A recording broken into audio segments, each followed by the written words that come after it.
abebembezi muri ntungamo hatana basiba mu kurambure kandi ijo ubwe bari kureba ebinte by'esente za parish development models rukora nora tukaha abantu sente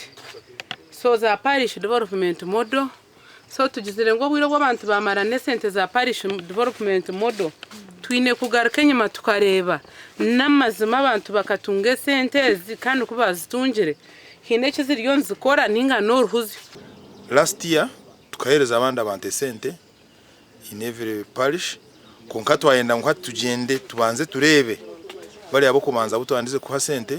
turebe okuba kutambuza ekintu cha parish development model. So far abantu twire sente nabahika abantu 12 omwe abantu bahire sente burika netunga miliyoni emwe ezakira kandi gende zikusa kurugirira mu enterprise ehinguzibwe yahingwize mu groupe yibarimo abandi bahingwize nkeka yabo. Abantu bagira ngo abantu ababandaze kutunga sente za parish development model bariyo mwaka gwa muheru kandi nibenda ngo bamanye y'abantu babasa kutandika kushashura he sente zo kugaruzayo. Bariyo nibaza kumara umwaka gwa kabiri bine sente zo sonorangu kandi tugira ngo sente zo bine kumara nazo emyezi 3 na mukaga ejo ni myaka 3 nyine subi ngo buri munya Uganda uragengire munaja ku rugo mu step azomundisha noreva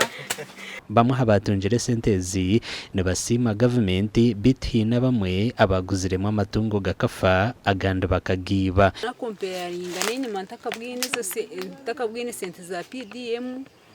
kagutabonire jagwo kwagutaribwe kandi nane kinda bya kwagutaribwe musana kukagura abamu munonga kakwata imitwaro 9 umutwaro gumwe gwaguma account yo sente ko nazihireyo nagura yenkoko nija nayombeka ekiju ntunga mu municipality einemeruka mukaga kandi obwahati yahereze kutunga sente billion emwe na million 200 za parish development model okuhera abantu okurwana sobworo ahabwa TV West and area Saratugusa.